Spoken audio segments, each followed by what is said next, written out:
Christine langsung tak ada reaksi, terus pusing balik masuk bilik.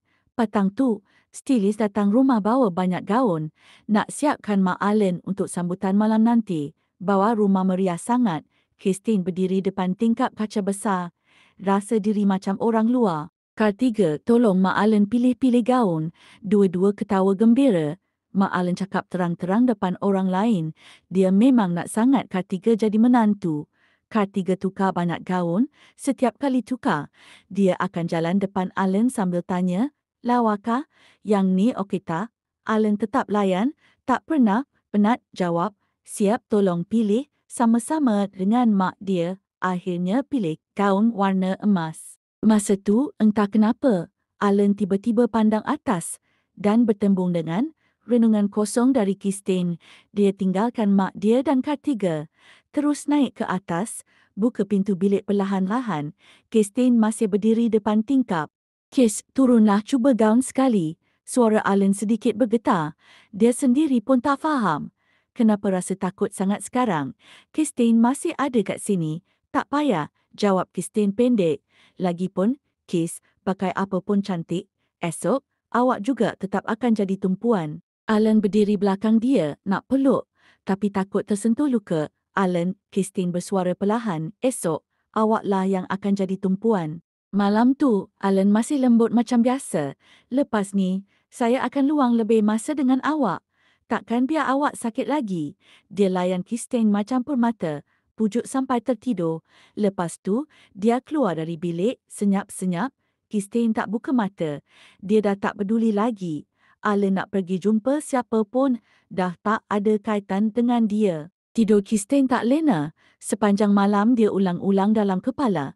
Pastikan semua persiapan untuk esok. Hari dia akan pergi, dah siap. Dia pernah fikir nak dedahkan semua depan orang ramai. Rahsia Allen dan Ketiga. Tapi keluarga Allen terlalu kuat, dia takut gagal. Dia cuma nak pergi, senyap-senyap. Bila dah selamat, baru dia akan sebarkan semuanya. Esoknya, sambutan hari jadi ayah Allen dibuat kat rumah. Rumah penuh cahaya, tetamu penuh satu dewan. Semua orang senyum gembira. Christine duduk sorang-sorang kat penjuru. Nampak sangat dia tak masuk dengan suasana. Dia pandang Allen dan Ketiga yang sibuk melayan tetamu, senyum sikit. Dari jauh, mereka memang nampak sepadan. Dia angguk perlahan. "Semoga bahagialah kamu berdua." Tak lama kemudian, 3 orang wanita sosialit datang dekat sambil berbisik kecil. "Orang kata Allen cinta Christine, tapi aku rasa dia lagi sayang Ketiga. Jangan cakap macam tu. Ketiga dulu hampir jadi kakak ipar dia tahu. Kalau betul, susah ni." "Syah, kalau Allen dengar, habis kita semua." Dia pernah cakap, kalau cerita ni sampai kat Christine, semua orang akan kena. Christine toleh perlahan. Tiga-tiga terkejut, terus lari sambil angkat kain gaun. Allen muncul tak lama lepas tu, macam tak dengar apa-apa. "Kis, kenapa duduk sini sorang? Saya tak nak awak terpinggir. Biar saya temankan awak." Dia duduk sebelah Christine, pegang tangan dia. "Lepas 2 minggu, kita pergi bercuti nak. Rehatkan fikiran. Dah lama kita tak keluar sama." Christine tak tarik tangan dia, tapi dia juga tak jawab apa-apa. Allen mula rasa tak sedap hati. "Tak payah tunggu lama-lama. Esok je kita pergi. Saya tempah tiket sekarang." Dia pegang satu tangan Christine. Satu tangan lagi buka telefon. Christine tekan tangan dia. "Biar saya yang tempah. Mak panggil awak." "Okey, kita pergi esok. Kalau awak penat, naik je rehat atas. Tak payah layan mak. Saya uruskan." Allen susah payah baru dapat sentuh tangan Christine. "Jadi dia sayang nak lepas. Saya pergi sekejap je. Nanti balik saya teman awak." Christine senyum. "Tapi esok, dah tak ada kita lagi." Allen jalan 2-3 langkah. Tiba-tiba pandang belakang. Christine masih duduk tenang. Senyum kecil. Hati dia rasa lega balik, sambung jalan ke depan. Majlis masuk ke kemuncak. Mak Allen ajak Allen dan Ketiga menari sama-sama. Allen tolak terus. Dia pandang keliling, cari-cari mana Christine. Tapi dia dah tak ada kat tempat asal. Macam nampak bayang dia. Bergerak ke arah tempat gelap, baru nak kejar Mak Allen tarik lengan dia. "Hari ni hari penting, kau nak lawan Mak sebab perempuan tu." "Mak, saya takkan menari dengan perempuan lain." Mak Allen naik angin. "Kalau tak nak dengan Ketiga, Menari dengan mak pun boleh. Alan tak dapat tolak. Tapi sepanjang menari, hati dia tak tenang, mata terus cari Christine. Sedangkan waktu tu, Christine dah lama tinggalkan tempat tu. Telefon dia campak dalam rimbunan bunga. Dia naik kereta, senyap, terus pergi. Masa kereta lalu depan dunia impian, dia tengok tempat tu tengah dirobohkan. Pintu masuk tempat Alan bina dulu, dengan ukiran janji dia untuk Christine, sekarang tengah dicabut oleh pekerja. Dinding pengakuan cinta tumbang, lepas tu kuda pusing, rumah kaca kristal. Semuanya Alan bina khas untuk dia. Sekarang, semuanya hilang bersama dia. Christine pun tutup tingkap kereta. Christine tengok tiket penerbangan ke negara N. Selamat tinggal, Alan. Dan takkan jumpa lagi. Mulai hari ini, dalam dunia Alan, dah tak ada Christine. Tak lama lepas tu, Christine sampai ke lapangan terbang. Orang dari keluarga dia datang jemput. Dia akhirnya jumpa abang kandung Yan. Dia tak pernah kenal sebelum ni. Sam. Lelaki tu pakai baju kasual putih. Senyum sikit kat hujung bibir. Gajah anak orang kaya yang bergaya. Christine, selamat pulang ke rumah. Masa kapal terbang dah berlepas, majlis hari jadi kat rumah Alan pun masuk ke penutup. Tapi sejak tadi tak nampak Christine. Alan mula panik. Dia cari merata. Kes mana, ada nampak Christine tak? Dia pusing keliling ruang tamu, taman, bilik atas. Semua tempat dia dah cari, langsung tak jumpa bayang dia. Dia telefon Christine, nombor yang anda dial tidak wujud. Dia hantar mesej, tiba-tiba muncul tanda seru merah menyala. Jantung Alan terus berdegup laju rasa cemas. Takut kehilangan Christine menekan. Kepala dia macam nak pecah. Tak mungkin. Tadi dia masih duduk kat situ, masih senyum dekat aku. Tiba-tiba, ada orang naik ke pentas, bercakap melalui mikrofon. Semua orang berpaling. Maaf ganggu semua. Saya wakil, peguam untuk Miss Christine. Alan dengar nama Christine, terus gila. Berlari turun tangga. Saya mewakili klien saya, Miss Christine, untuk mengumumkan bahawa beliau dan Mr. Alan kini telah bercerai. Miss Christine keluar dari rumah tanpa ambil apa-apa harta. Mustahil, kau menipu. Alan merampas mikrofon, marah gila. Siapa kau nak datang buat kecoh kat sini? Nak mati ke? Peguam tu terkejut. Cepat-cepat ambil dokumen dari beg. Ini surat cerai yang dah ditandatangani kedua-dua pihak. Alan tengok betul-betul. Sebelah kiri tanda tangan Christine. Sebelah kanan tanda tangan dia sendiri. Tulisan cakap ayam malam tu. Dia teringat, malam tu Christine suruh dia tanda tangan. Kenapa dia tak tengok dulu? Tak mungkin, Kis takkan ceraikan aku. Aku tak setuju. Mana Christine? Mr. Alan, anda dah tanda tangan, itu bermakna anda setuju. Alan terus rampas dokumen tu. Koyak-koyakkan sampai hancur. Aku tak nak cerai. Biar Christine keluar. Cakap depan aku. Aku nak jumpa dia. Dia tarik kola peguam tu. Terus tumbuk cermin mata peguam jatuh. Alan, kau sengaja mencederakan aku. Aku akan ambil tindakan undang-undang. Peguam Wang tahan mata yang lebam, marah habis. Tapi Alan macam orang hilang akal. Tambah satu tumbukan lagi. Cakap, Christine kat mana? Orang sekeliling dah kecoh. Peguam tu terjatuh atas lantai, hidung berdarah. Mak Alan suruh orang tahan Alan. Tanpa dia kuat-kuat. Maaf semua, majlis tamat. Sila ambil door gift di pintu. Jaga keselamatan masa balik. Tetamu semua nak tengok drama. Tapi terpaksa undur. Mak Alan muka merah padam sebab marah. Dia benci Christine sampai ke tulang. Lepaskan aku. Aku nak cari Christine. Aku takkan bercerai. Alan meronta, lepas dari genggaman orang. Terus lari ke peguam. Baru nak angkat tangan. Dia dah kena tangkap semula. Lepaskan. Dia yang bawa Kis pergi. Aku nak cari dia. Pak Alan terus bagi penampar padu. Marah sangat. Alan, kau tak cukup-cukup buat malu ke hari ni. Tapi Alan dah gila, macam singa mengamuk. Ayah, lepaskan saya cari kes. Tolong. Peguam kutip cermin mata. Berdiri jauh sikit. Muka dah gelap. Saya hanya sampaikan mesej klien saya. Surat cerai dah sah dan berdaftar. Walaupun awak koyak, ia tetap sah dari segi undang-undang. Tempoh bertenang pun dah tamat. Lepas ni, perkahwinan tu akan terbatal sepenuhnya. Tak mungkin, aku takkan mengaku. Alan seluruh hati dan fikiran cuma ada Christine. Dia mesti cari Christine. Mesti tahu kenapa. Mulut Alan berdarah, pipi dua-dua dah bengkak. Urat mata pecah, seluruh mata dia merah menyala. Peguam Wang tengok pun takut. Cepat-cepat undur jauh lagi.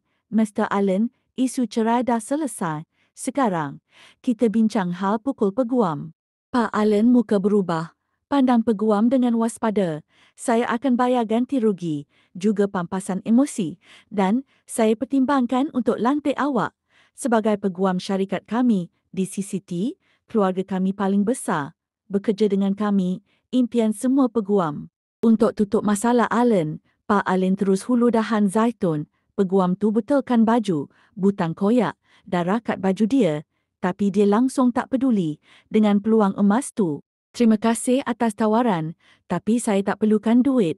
Saya cuma nak satu perkara keadilan. Saya akan buat laporan polis dan bawa Kasni ke mahkamah. Peguam, Pak Allen panggil lagi, cuba kejar. Pengawal keselamatan dah berdiri, halang depan peguam tu. Tak nak pertimbangkan tawaran penasihat guaman. Maaf, jawab peguam tu, senyum tipis. Saya adalah penasihat guaman keluarga Sam dari negara N. Keluarga Sam di negara N. Pak Allen terdiam, tarik nafas panjang. Dia tak berani paksa lagi. Cuma tengok je peguam tu jalan keluar. Allen dah betul-betul buat masalah besar. Mak Allen tanya, kenapa lepaskan dia macam tu? Dia nak saman anak kau. Pak Allen jawab, kau tahu apa? Orang tu, kita tak boleh sentuh. Dia genggam tangan geram sangat tengok Allen. Bawa dia naik atas, kunci dia dalam bilik. Jangan, lepaskan aku. Allen terus meronta. Kenapa? Kes masih tunggu aku. Aku nak cari dia. Pak Allen lambai tangan, cepat. Bawa dia naik. Jangan bagi dia buat hal lagi. Allen kembali ke bilik mereka. Bilik yang pernah penuh dengan kenangan bersama Christine. Segalanya masih di tempat asal. Cuma, Christine dah tak ada. Hatinya makin kacau. Rasa takut makin mencengkam dada. Tubuhnya mula menggigil. Dia tak sanggup kehilangan Christine. Fikiran tentang hidup tanpa Christine, kosong, gelap dan menyakitkan, menyebar ke seluruh tubuh macam racun. Tiba-tiba telefonnya berbunyi. Allen terkejut, hati penuh harapan. Dia fikir itu Christine. Tangannya menggigil sampai telefon terjatuh ke lantai. Dia cepat-cepat kutip, wajahnya berseri-seri. Tapi senyuman tu perlahan-lahan pudar. Di skrin, satu video dimainkan. Bunyi bising, suara orang menjerit, jantera berat mengawam. Tempat yang pernah jadi dunia fantasi mereka, sekarang dah jadi tapak runtuhan. Permainan kanak-kanak yang dulu, mereka bina sama-sama dah hancur. Tanah berdebu, mesin penggali terus bekerja. Sebuah dunia dongeng dimusnahkan di depan mata. Tak, Allen rasa macam disambar petir. Kakinya lemah, dia terduduk di lantai, otaknya kosong. Hanya 3 perkara yang bergema dalam fikiran, Christine, perceraian dan dunia fantasi. Semuanya musnah. Mr. Allen, kami tangkap awak atas kesalahan mencederakan orang. Polis buka pintu, Allen diheret bangun, tangan digari. Dia langsung tak melawan. Hatinya dah hancur lebih awal. Dia masih fikirkan Christine. Dia tak boleh terima semua ni. Christine tinggalkan dia tanpa sepatah kata. Dunia fantasi mereka pun diruntuhkan. Bila keluar dari bilik, baru dia sedar diri digari. Dia cuba melawan. Tak, aku tak boleh ikut korang. Aku kena cari Christine. Melawan penangkapan tambahan kes. Allen cuba lari, tapi lututnya lemah, terus terduduk. Allen, aku janji akan tolong cari Christine. Kau tenang dulu, nanti boleh keluar cepat. Kartiga datang pujuk, wajah penuh simpati. Tapi dalam hati dia puas Christine. Dah pergi akhirnya. Tolong cari dia, cari Christine untuk aku. Allen percaya pada janji Kartiga. Tapi cerita Allen tersebar dengan cepat, saham syarikat jatuh. Mak Allen dah buntu. Anak dia pukul orang dari keluarga Sam. Keluarga besar dari negara N. Dia cuba guna hubungan untuk keluarkan Allen, tapi gagal. Akhirnya, dia terpaksa minta tolong dari keluarga Sam sendiri. Christine, keputusan di tangan kamu. Apa nak buat dengan Allen? Sam pandang Christine yang sedang membaca. Dia bukan pukul aku. Tanya aku buat apa. Suara Christine tenang, tanpa sebarang emosi. Sam terkeduk, tapi lega. Christine dah betul-betul lepaskan. Sam arahkan peguam uruskan dengan Mak Allen. Dengan pampasan besar, Allen dibebaskan. Tapi Allen kini hanya duduk di satu sudut. Dia membisuk. Matanya kosong. Fikiran hanya pada Christine. Dia mula sedar. Sebenarnya Christine dah beri banyak petanda, tapi dia tak perasan. Kalau dia tanya lebih awal, mungkin boleh halang semua ni. Semuanya salah Kartiga. Alan menggigil, rasa sakit macam hati dia dikoyak. Christine, kau kat mana? Dia jatuh ke lantai, menangis semahu-mahunya. Kita jangan bercerai. Tolonglah, Kes. Dalam mimpi, dia nampak Christine. Pakai gaun hitam, senyum padanya. Dia panggil nama Christine. Tapi perempuan tu terus hilang. Jangan main sorok-sorok. Tolong keluar. Aku perlukan kau. Dia cari ke seluruh arah, tapi kosong. Dia panik, lutut jatuh ke tanah, menangis. Aku tak nak cerai. Aku janji jadi suami yang baik. Kes, tolong keluar. Perlahan-lahan, air mata mengalir di pipinya. Mata Alan terbuka. Alan, kau dah sedar. Kartiga ada di sisi, suara penuh risau. Christine mana? Dah jumpa dia. Alan terus bertanya. Kartiga geleng kepala. Belum. Wajah Alan berubah. Dia baring semula, mata kosong. Alan, makanlah sikit. Kau perlukan tenaga. Keluar. Suara Alan dingin. Sekarang juga. Kartiga tahan tangis. Alan, kalau kau tak fikir untuk diri sendiri, fikir untuk anak dalam perut aku ni. Anak. Mata Alan tertumpu ke arah perut Kartiga. Dalam fikirannya, satu bayangan gelap dan menakutkan sedang terbentuk. Christine sebenarnya dah lama tahu hubungan Alan dengan Kartiga. Sebab itulah dia pergi. Alan ingat dia pandai sorok. Tapi sebenarnya, Christine dah tahu semuanya. Lagi dia fikir, lagi dia takut. Jantung Alan berdegup kencang. Rasa macam nak runtuh. Tiba-tiba dia bingkas bangun. Tangan dia terus capai lengan Kartiga. Kau yang berkitar Christine, kan? Cakap. Kau ke yang bokorkan? Kartiga terkejut. Tubuhnya kaku sekejap. Tapi cepat-cepat geleng kepala. Tak, mana mungkin aku, Alan. Aku ingat semua yang kau pesan. Aku tak berani lawan dia. Sumpah, Christine dah pergi. Selagi dia tak buka mulut, Alan takkan tahu. Seperti biasa, Kartiga tunjuk muka lemah lembut dia. Mata bergenang, suara serba salah. Alan, kau buat macam ni? Aku takutlah. Alan melepaskan tangan. Dia baring semula, suara dingin. Keluar. Kartiga menangis dan lari keluar dari bilik. Alan bangun dari katil. Benda pertama dia buat balik rumah. Hatinya masih berharap Christine ada tunggu dia. Tangan dia terketar-ketar buka pintu dengan kunci. Tapi bila pintu terbuka, hati dia terus jatuh ke dasar. Rumah tu kemas, tapi kosong. Alan berdiri lama di depan pintu. Dada sakit sangat-sangat. Perlahan-lahan dia masuk ke dalam. Barang-barang buatan tangan mereka dulu hilang. Baju Christine tak ada. Tuala, berus gigi pun dah lesap. Satu bayang pun tak tinggal. Macam Christine tak pernah wujud dalam rumah tu. Kenapa kau buat aku macam ni? Christine, kenapa kejam sangat? Alan jatuh terduduk. Mula merokok satu batang demi satu. Asap tebal penuhi ruang.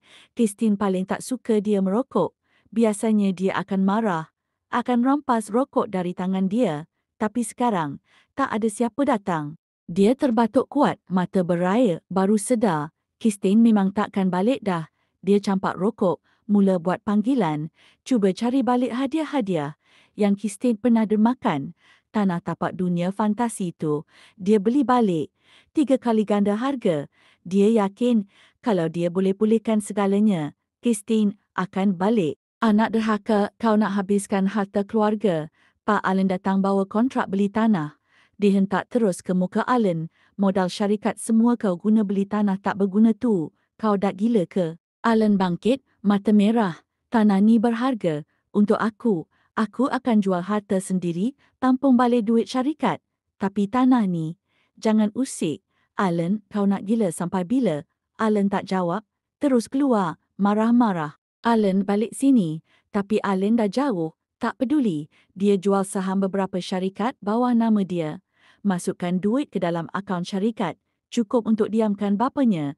Tiada siapa boleh halang dia cari Christine. Alan lepak di bilik VIP kelab malam. Satu gelas demi satu dia minum. Cuba tenangkan hati. Tapi hati itu tetap koyak. Christine bagaikan sebahagian jiwanya dicabut hidup-hidup. Alan keluar pun tak bagi tahu.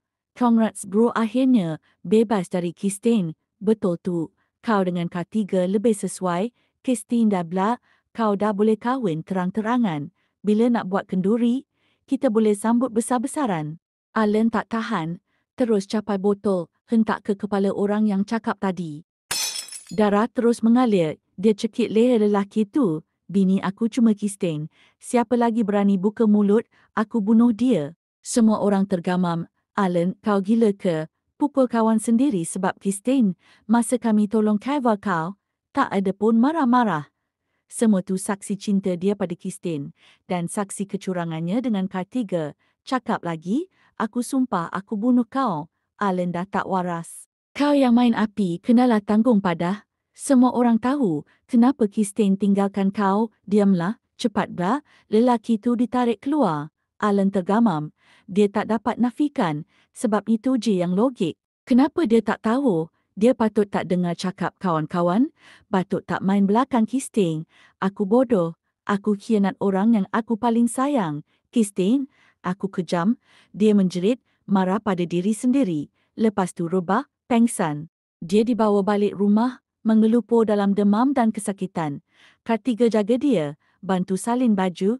Kristen, awak ketuk. Alan pegang tangan Kartiga. Dia tarik tangan tu, letak atas dada. Kristen, saya cuma cinta awak. Jangan tinggalkan saya. Maafkan saya. Jangan tinggalkan saya. Kartiga terdiam. Hati dia sakit. Kristen dah pergi. Tapi hati Alan tetap milik dia. Kristen sial tu. Tapi tak apa. Dia masih ada di sisi Alan. Dan sekarang, dia tengah mengandungkan anak Alan. Lambat laun, Alan pasti hanya cinta dia. Alan terjaga. Nampak ada orang sebelah dia. Dia senyum ingatkan Kristen. Tapi bila nampak jelas, wajah dia berubah. Kartiga, siapa suruh kau masuk? Kau cemarkan bilik ni. Bilik aku dengan Kristen. Selain dia, tak ada siapa boleh masuk. Kartiga terkilan, mata dia berair. Kau yang mabuk semalam. Kau yang tarik aku masuk. Keluar. Alan pandang dia dengan benci. Langsung tak beri ruang. Aku tahu Kristen dah tinggalkan kau. Dan kau sedih. Aku tak salahkan kau, aku dan bayi kita akan tunggu kau. Tunggu sampai kau terima kenyataan ini. Kartiga menghulurkan tangan nak genggam tangan Alan, tapi tangannya disambut dengan tolakan kasar. Kartiga, jangan ingat, sebab Kristen dah tak ada, kau boleh ganti tempat dia. Di mata aku, kau cuma mainan. Tempat aku lepaskan marah, keluar. Jangan jejak masuk bilik ini lagi. Kartiga tergamam. Dia tak sangka Alan anggap dia macam tu. Alan minta orang tarik keluar rakaman CCTV hari majlis tu.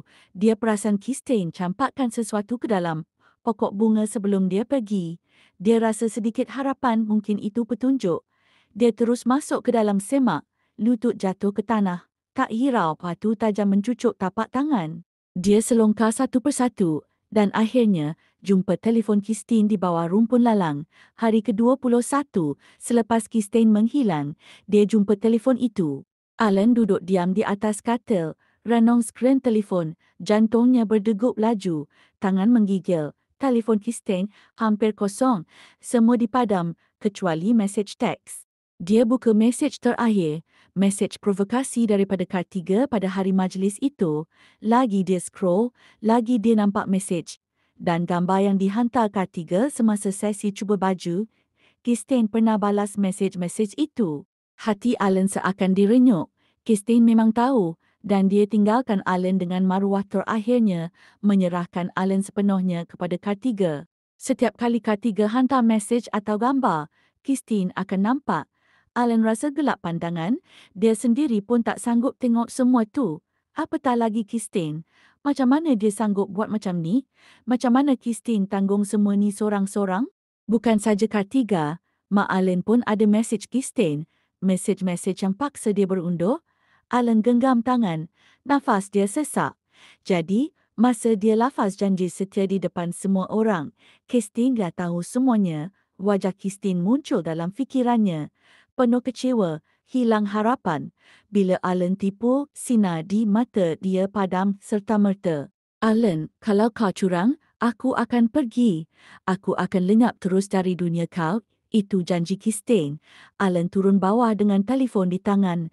Tepat waktu, Kartiga dan Mak Alan baru masuk rumah, bersembang sambil ketawa.